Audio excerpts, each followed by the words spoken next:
My name is Michael Seney. I wanted to make a quick video after seeing one recently from a fellow police officer who pointed out and was very verbal about his thoughts that I believe many of us share. I decided to make my own video, encourage others to do the same.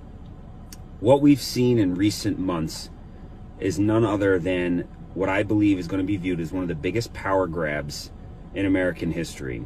We've seen the Constitution seemingly suspended and constitutional rights of citizens tossed aside under the guise of safety and security, something that we've seen before as well.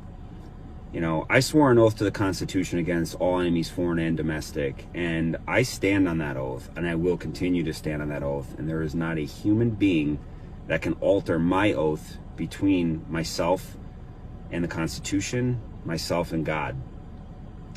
You know, choice means having multiple options. If you find yourself only looking at what you see on one news source or the other, that's not choice. You're just falling in line.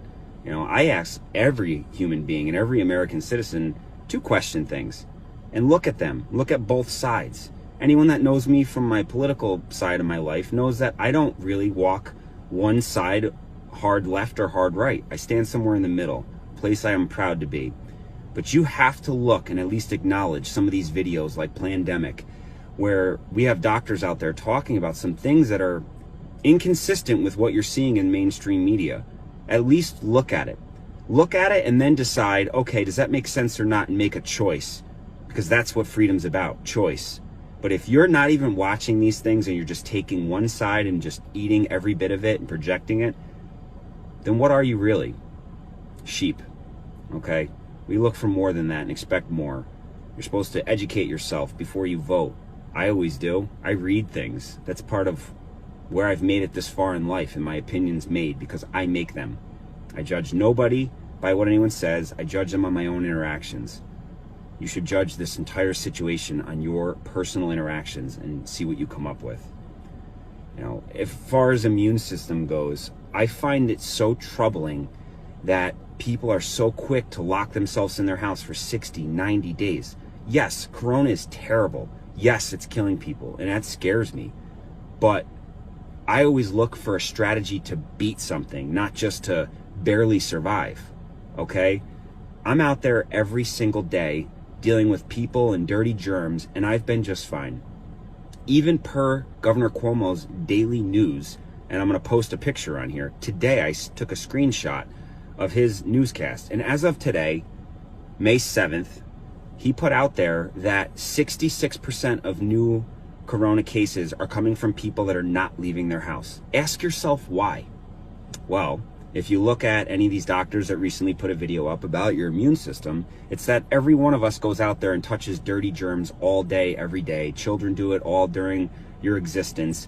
And those germs ultimately serve to increase and boost your immune system's ability to fight common things, like even say a cold. Now, ask yourself, if somebody's in their house for 120 days surrounded by Lysol and no new germs, no immune system activation from 90 days of being around the same exact things, what do you think is going to happen in the fall when they start to leave their house? I would suggest a common cold is now going to possibly spike their fever and put them in the hospital. That's problematic. That's going to cause a hospital overflow. Young 20-year-olds that have perfectly healthy immune systems can keep social distancing. I just call that self-respect. But to lock yourself away from society and shut down our economy and deteriorate our entire society's immune systems, it's not right. As of today, 66% of new cases of Corona are coming from people that are from their home, have not left their home, yet they get it. Do they touch groceries? Do they have Amazon still coming to their house? I'm pretty sure they do, and they're still getting it. Those of us that are out here every day have herd immunity. I'm not afraid to say that anymore. The truth is, I remember being sick months ago. I know many people that have, and we're just okay now. Think about that. Think about your own interactions and see if you can really say that you've given this the thought of both sides, or are you just following along? Another thing that should flag to any of us is censorship. I've been censored more times in the last 2 months than I have ever in my life. And when I say censored, I mean I put things on Facebook. I'm not getting a notice that says, hey, you violated our policy, this can't be on there. That hasn't happened to me one time. I don't even know what that looks like. But I know that I've communicated with people, and within a couple volleys of thread in the public setting, the entire thread disappears, and that's just that. Last time it happened to me was yesterday. I was in communication with a young female who basically pointed out some inconsistencies in the media. Scrolling through, I said, you're exactly right. Look into this. She said something, I said something, entire thread disappeared. She then reached out to me and said, did you erase it? No, I didn't. She's confused. How did that just happen? That's never happened to her before. I told her, welcome to the club. The censorship going on right now on social media is alarming. It should alarm you. Videos are being taken down under the guise of for public safety. And here's another point that fires me up to no end. When you have men in power literally saying that you are not allowed to protest during the pandemic. You're not allowed to protest during the pandemic? You're right. You don't want people on top of each other. But then you need to stop making laws and changing things. The entire American system of government is based on the fact that you work for the people. And when you push the people too hard, they come together and tell you you need to knock it off. So when you're saying you cannot exercise that hugely important American right, but you're still continuing to make laws and change things and implement changes that have far-reaching effects, do you see the monopoly here? Don't protest, not allowed to protest, don't leave your house, but we're going to change X, Y, Z. And then suddenly I see Bill Gates, suddenly in charge of New York education. He's got no background in that. He's a good computer guy. I don't buy any of this. You want to change our entire way of life based on something that has a kill. It does kill, but at a smaller number than they've projected. And some people are willing to change our entire way of life. I despise every single time I'm forced as a healthy person to walk around here with a mask on. I don't like it. It's unconstitutional. It is completely unconstitutional. So if you're okay with it, at least be able to admit and say, yes, it is unconstitutional, but I support breaking the Constitution from time to time. But don't sit here and say somehow that anybody that dissents your opinion that you should be locked in your house for 3 months or 4 months is somehow not supporting the team. I'm out here supporting the team every day. I've served in combat theaters all over this world. And there's that other point I wanted to make. This other police officer did too. He's an Army Special Operations operator, and now he's a police officer. And he brings a great point, and it hit me hard this morning when I watched his video. He says flat out, you know, how terrible combat is, and that a lot of these people don't understand how close it could be when you really start trampling on people's rights for them to rise up. That is part of the American spirit. And we're seeing these people start to talk, and the chatter's up, hence, you know, all the suppression on social media. I've been overseas and I've been in combat, and it's terrifying. And that was in a country that has been abused for hundreds of years under a complete and utter dictatorship. And with old equipment and limited supplies, they put up one heck of a fight. Those of you out there that think that somehow Americans are just going to roll over and continue to let you trample all over their rights, especially you police officers, I will tell you, I am not naive to what some of the people in this world have, and Americans especially, the kind of hardware they keep locked in deep, dark places. And I am well aware of their fighting spirit, because 5 years ago, 6 years ago, I was one of them too. I put on a badge because I'm proud to serve my community in a helpful manner. I wear this badge right here because I support the Constitution of the United States of America, and I've already accepted and resigned myself that I'd be willing to risk my life over, you know, for anyone else's that I stated an oath to serve. In this case, me being verbal right now is the same exact concept.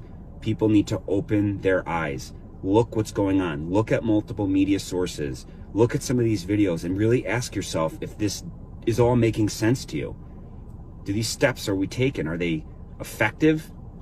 If they are effective, how is 66% of new corona cases in New York coming from people that haven't left their house? Think on that for a minute. Just know, if you're a police officer out there, I hope you all start to really get the nerve to speak your mind and speak the truth. point out these things, and hopefully others will join. They're starting to see doctors out there and come together to really make it clear that we support the Constitution. We support human life and protecting the most human life we can in this country. And we can't do that if we cripple our economy and send our young and healthy to erase their immune systems in their homes. I support everyone's right of free choice. Whether you want to stay in your house for 1 year or not, that's up to you, and I support every bit of your right to do that because this is America. But stop virtue signaling and acting like the rest of us are criminals because we want to go visit our relative who wants to visit us. Because I'll tell you right now, I visit my family. Yes, I do. And I'll continue to do that. And there's not a human being that's going to stop me from doing that. To the rest of you out there, I wish you all the best. Be safe, educate yourself, and just know there are officers out here that understand what's going on, and we stand to defend the oath to the Constitution above all else. Thanks. Hey, Mike Seney here, Deputy Seney. Well, got in a little trouble for that video the other day, and I will start off by saying it shouldn't have been in uniform. But I want to give you the build-up and as to why I felt the need to do that so immediately. On that day, I was on patrol, and I already watched that video in the morning of the other officer as I described, and everything he said is spot on. I hope the rest of you have seen that video as well. But ultimately, I ended up pulling into Stewart's, and I'm sitting there, and I'm just about to get out of the car myself. Some guy pulls next to me, looks like me 5 years ago, and I watched him look at me and then immediately become extremely uncomfortable. Then I watched him, I could just see him cursing and throwing things around in his car. He started throwing stuff in the back, and he's just getting pissed off, and I could see that. It's very easy to see.